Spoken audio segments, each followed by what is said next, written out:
Hello and welcome to Minemage. I'm Kaibal, and today I'd like to start off by saying I had to do a bit of house moving. I was getting some frame rate lag from all of the different magical mods, so what I did was I moved the Witchery and Botania area into this lovely redwood tree.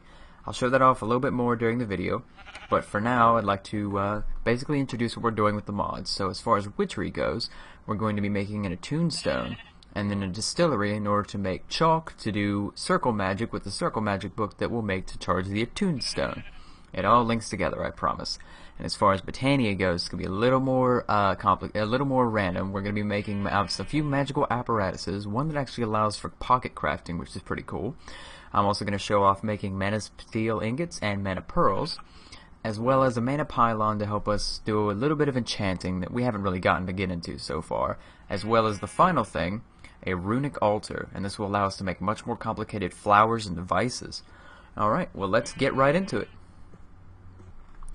Okay, so let's get a good start on the on a bit of witchery.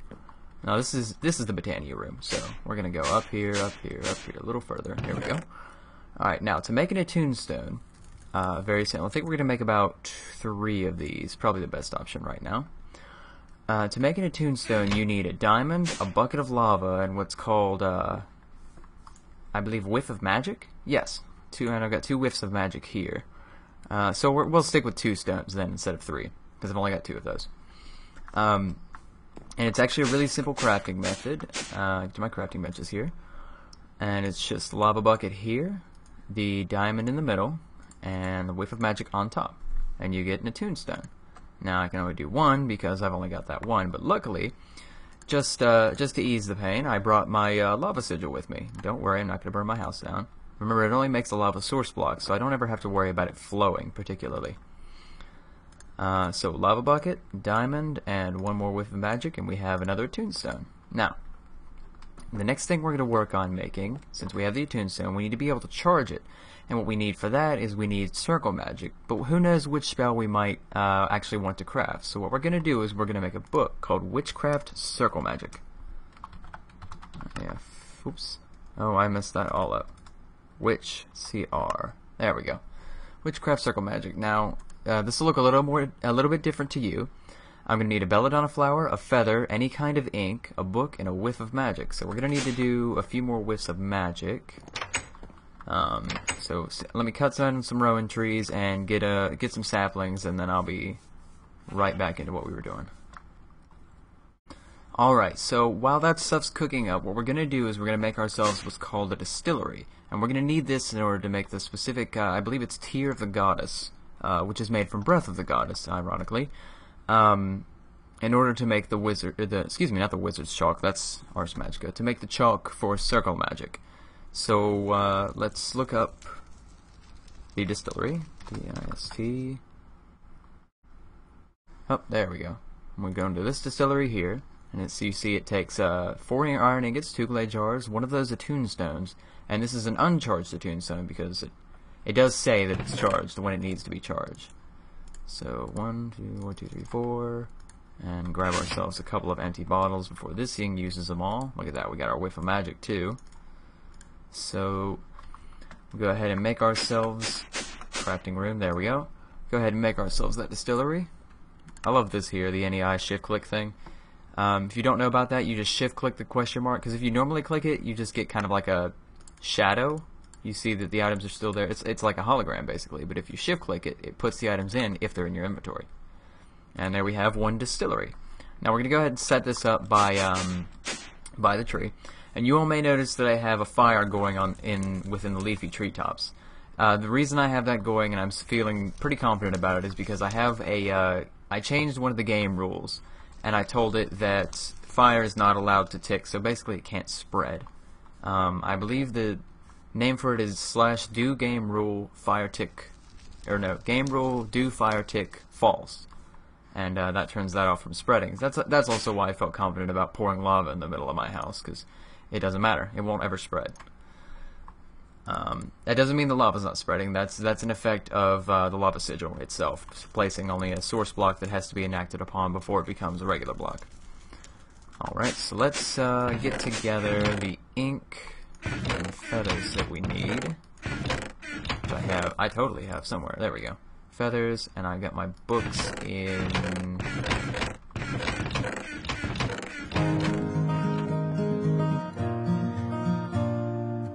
Alright, so I just made myself some more Botania Floral Black Powder. I guess I didn't remember to bring any of this stuff with me when I went.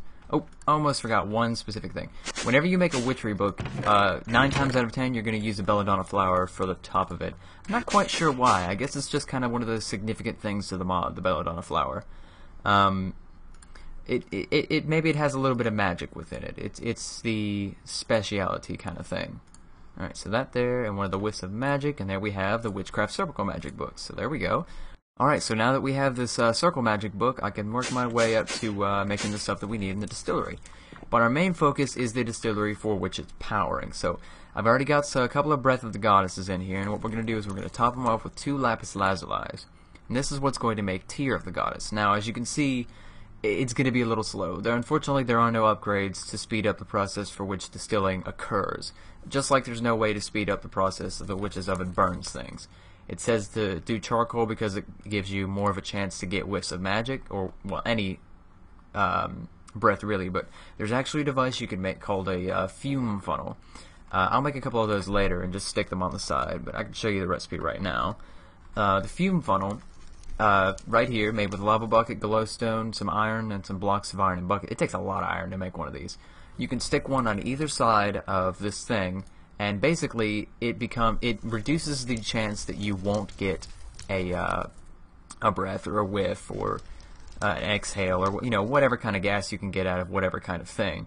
It actually increases the chances. You can make a filtered fume funnel as well, which is made with a fume filter utilizing the charged tombstone that I'm going to show you all how to make near the end of this particular portion of the episode.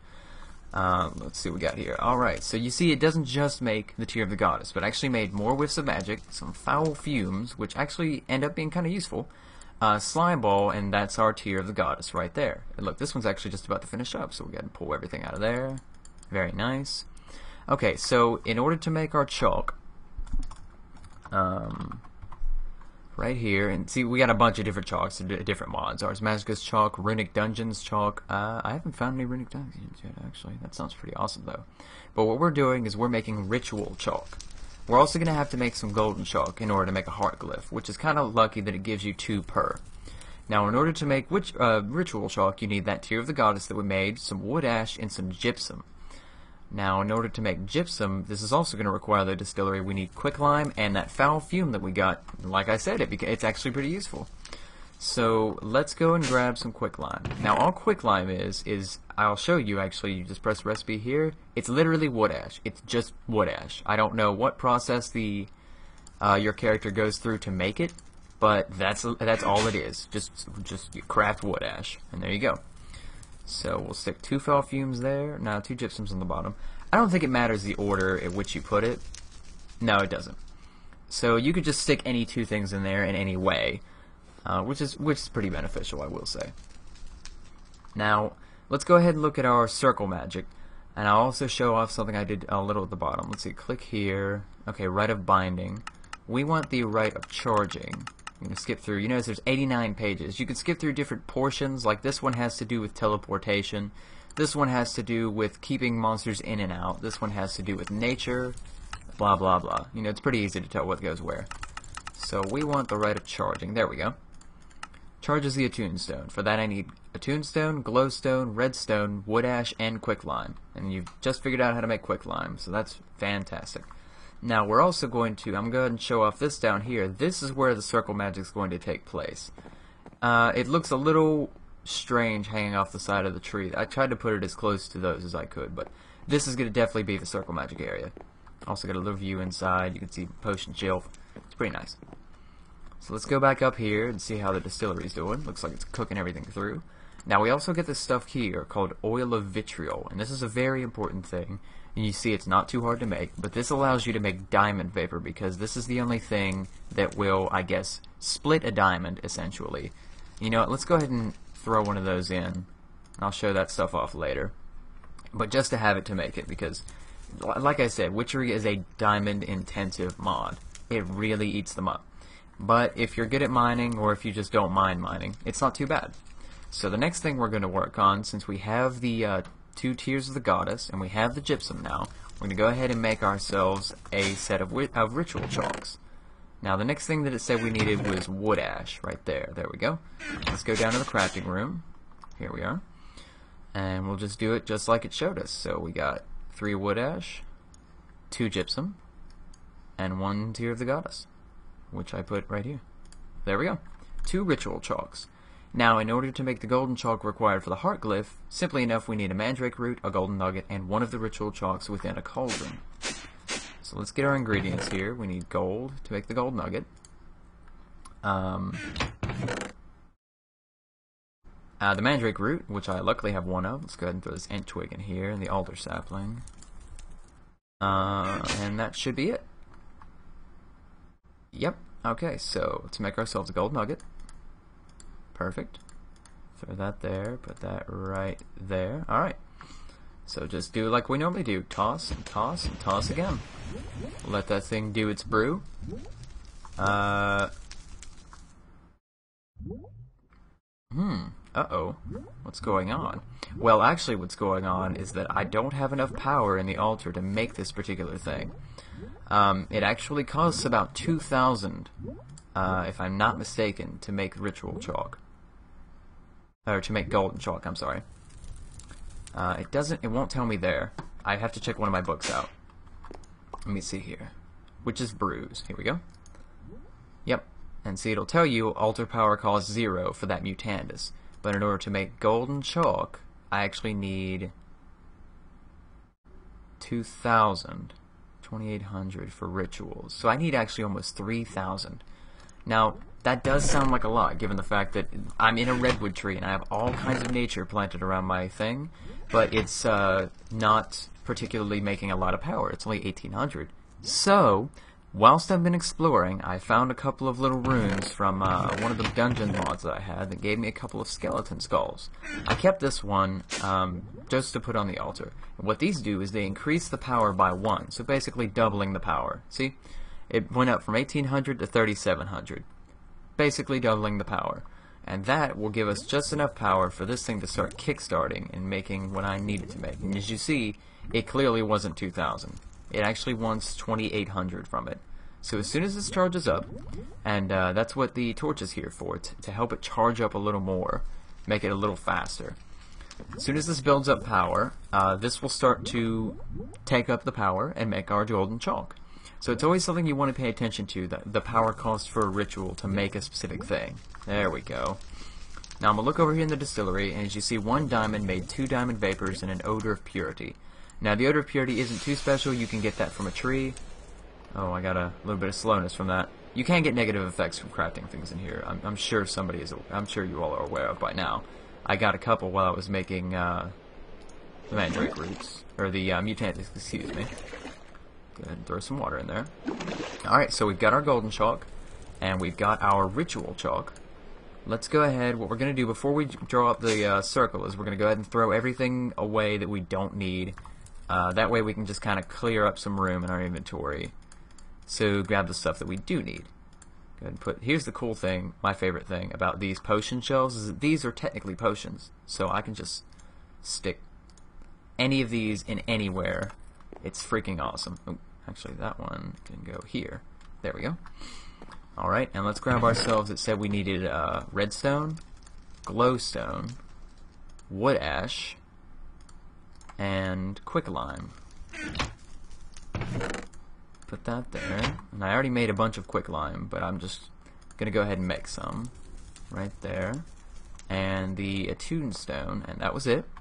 Alright, so let's make ourselves a little bit of a circle. Kind of a smaller circle, I think. I might have to make butt circles. Yeah, I do have to make butt circles. Alright, that's fine. So first we start with the heart glyph. As you see, nice and simple, not too difficult, really easy. Alright, and then 2 out from the heart glyph, we get 1, 2, 3, 4. 1, 2, 3, 4. Wash, rinse, and repeat until you've made yourself a circle. Now we're going to need 2 circles to do this particular one. So this one's going to be a little bit wider. It's going to be 5 with 2 corner shots. 1, 2, 3, 4, 5. 1, 2. Don't worry about the rain. It won't wash away the chalk. This stuff's a little more powerful than the rain can handle. There we go, and then 1 and 2. Now you see also, the chalk lasts for a pretty good amount of time. See, this golden chalk, you're not going to use it up very quickly. Alright, so now we're going to do our first circle magic. Make sure I've got everything going on right. It requires 2,000 altar power, and the altar is going to be able to reach down here thanks to the Arthana that I placed on it, which pretty much doubles its range. So, it's Tombstone, Glowstone, Redstone, Wood Ash, and Quicklime. Go ahead and throw all of that down, and we right-click on the heart glyph. Look at that.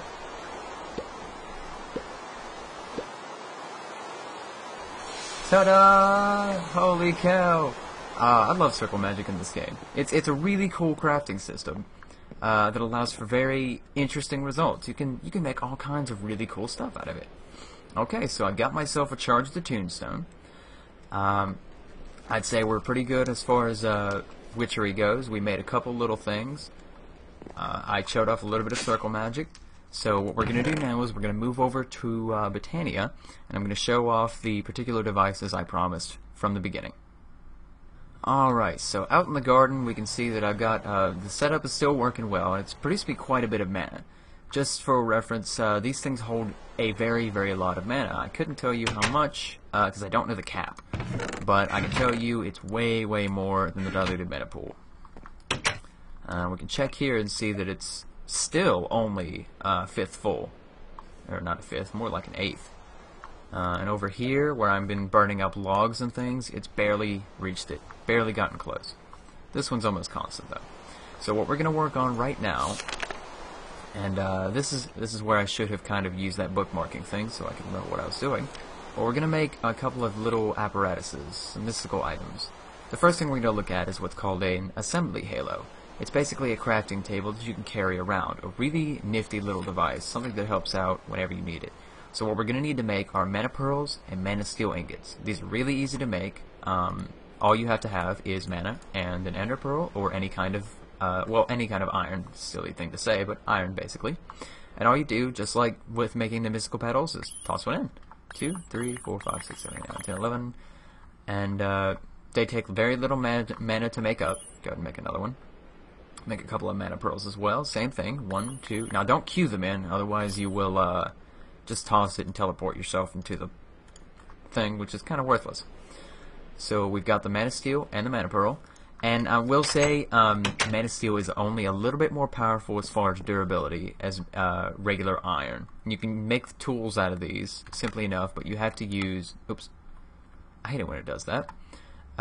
You can make tools out of this, but you have to use the living wood branches in order to make tools. Whoops, wrong way. In order to make tools out of them. For instance, mana steel pick. You can make mana steel armor, which is pretty good stuff, I will say. But for now, we're just going to make that little device of ours. So I need to grab myself a log. Living wood logs, luckily, will work. Make myself a crafting bench. Oh. I made framed living wood, huh? Oh, that's pretty nifty. I didn't know about that. Okay, I need to get normal wood. My mistake. That's okay. So, one. And we use rowan wood this time. I don't know what the heck I just... What am I doing? Stop that. Okay, so, crafting bench, mana pearl, 3 mana steel ingots, and there we have it, 1 assembly halo. So, oh, wow. What? Okay, hold on. I think I might need to go outside for this one. This was not what I was expecting at all. Oh, hello there. Whoa. Right-click to set a recipe, and I just get a crafting table. Holy shit! Oh, okay, I get it. Wow, that's really cool. Okay, so let's see.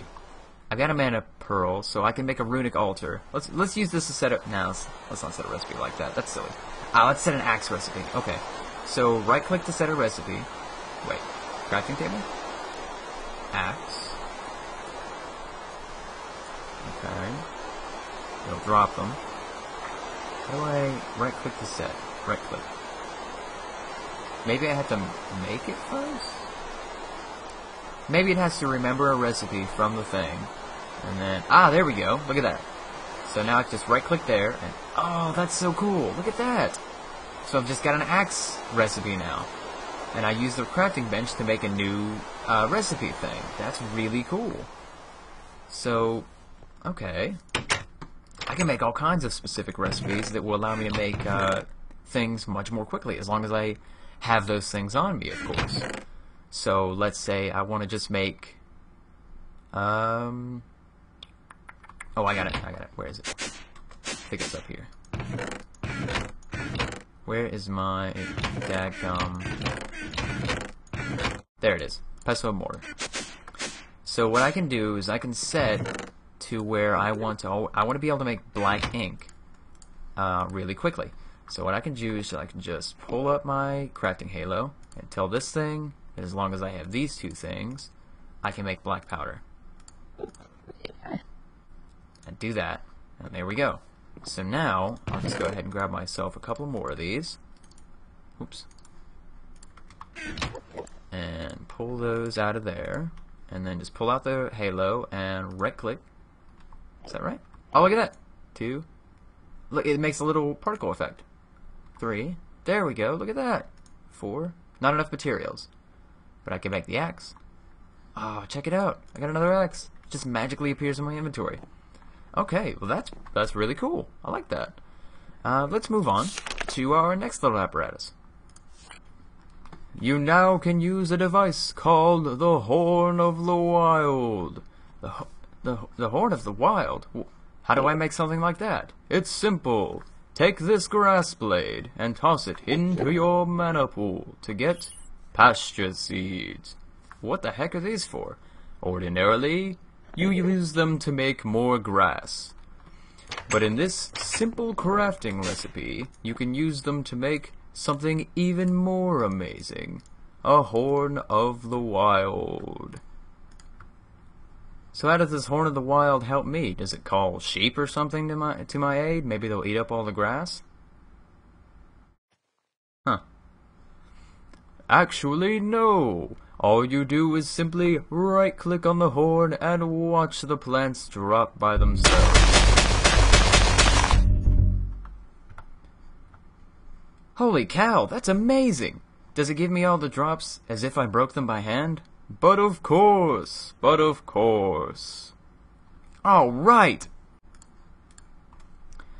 Alright, so you've built yourself an enchantment table. Now what? Now you gotta go searching for all kinds of cows and slaughter and get all their leather. You need to grow all kinds of sugarcane and make all kinds of paper. That way you can make tons of books in order to surround this little beauty with as much possible magic as you can.